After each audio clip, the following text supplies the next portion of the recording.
O ano está acabando e nada dos ministros do STF, Supremo Tribunal Federal, se posicionarem sobre a revisão da vida toda. Na verdade, em 25 de fevereiro deste ano, a Corte julgou por maioria que os aposentados teriam direito à revisão previdenciária, mas o desfecho do caso restou prejudicado com o pedido de destaque de Nunes Marques ocorrido em 8 de março.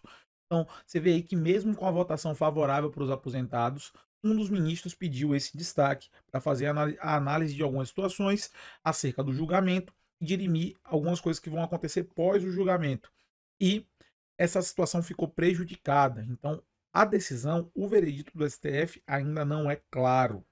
De lá para cá, aguarda-se a tão sonhada decisão final da vida toda. Considerando que o recesso forense inicia a partir do dia 19 de dezembro, faltam cerca de 2 meses e meio para o Supremo ratificar ou não a decisão anteriormente em favor dos aposentados. Antes de o Supremo bater o martelo, ele precisa dirimir algumas questões de ordem prática em função do rumo que o caso tomou. O pedido de destaque de Nunes Marques, realizado após a divulgação dos 11 votos, emitido por julgamento virtual, gerou um imbróglio no caso. Houve a necessidade de o presidente do STF organizar novo ajuste de regimento interno para saber se o pedido de destaque, cujo fim fosse refazer o julgamento presencial, poderia ser feito mesmo que o assunto já fosse resolvido por todos os ministros, ainda que com o voto de um ministro recém-aposentado. O ministro que solicitou o destaque, ele é recém-aposentado, então ficou esse caos acerca de como o julgamento seria processado. Então, a pergunta é: o voto do ministro aposentado vale? Não vale? É isso que a gente vai responder aqui agora. A chegada do ministro André Mendonça trouxe a esperança, ao menos para o governo, ao que se imagina, de que a votação, caso realizada novamente, tivesse a maioria em favor do INSS, pois o novato é ex-advogado-geral da União, cuja tarefa é defender o INSS. Tem, digamos, inclinações na área previdenciária em favor do Instituto, e a opinião dele poderia contrariar a solução do primeiro julgamento, em que a maioria do Supremo beneficiou os aposentados. Sim, o novo ministro do STF, ele é um ex-advogado-geral da União, portanto, passou a vida inteira defendendo o INSS e muito possivelmente deve ter teses jurídicas em desfavor da revisão da vida toda por conhecer a autarquia de dentro e por conta de ter passado a vida toda criando teses para poder defender a autarquia. E isso pode ser um problema caso a votação ela seja refeita. Então a gente aqui que está buscando zelar pelos benefícios de vocês, pede para que vocês fiquem atentos acerca de como vai andar essa situação e acompanhe aqui no radar essa situação, tá?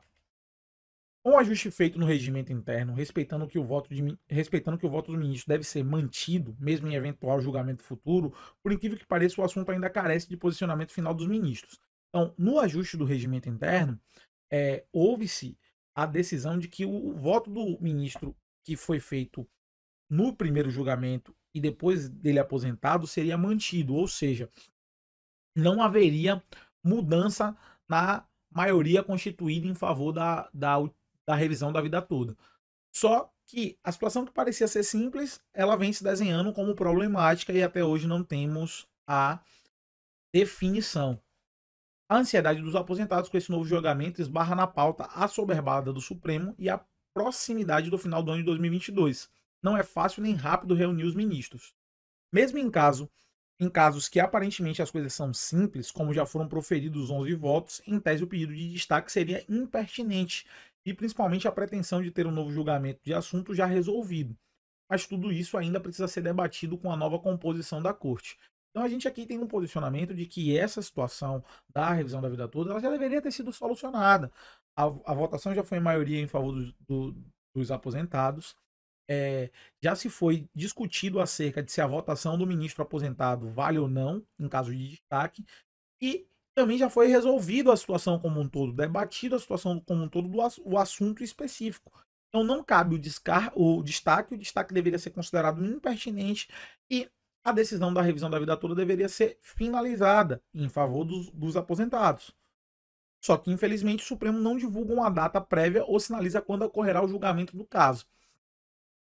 A questão está amadurecida e a finalização do processo poderia ocorrer de forma mais rápida, já que seria retomada de discussão, inclusive apaziguada.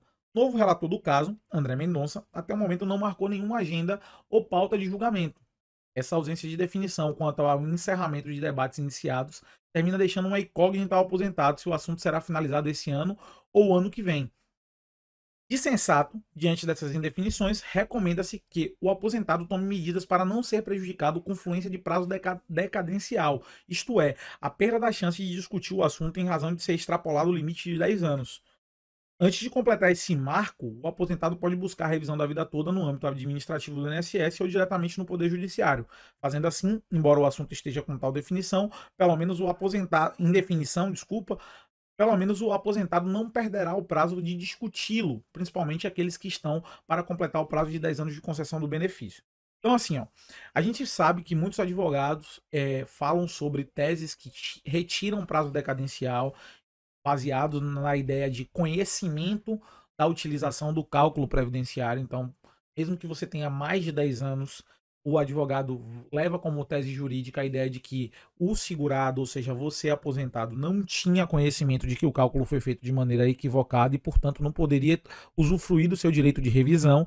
Mas vocês que estão aqui no radar, que já sabem sobre a possibilidade da revisão da vida toda, e ali aposentou, já tem uma aposentadoria que envolve cálculos anteriores a 94 e tem o interesse de inserir esses valores na sua aposentadoria, fique atento para não perder o prazo de 10 anos, porque isso é menos um embaraço no seu processo judicial quando você for discutir a questão da revisão da vida toda.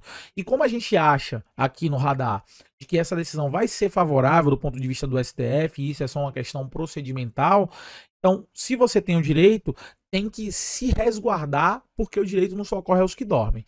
Se você gostou do conteúdo, considere se inscrever e se manter aqui para poder ter mais informações acerca do julgamento da revisão da vida toda e de qualquer situação que envolva benefícios governamentais.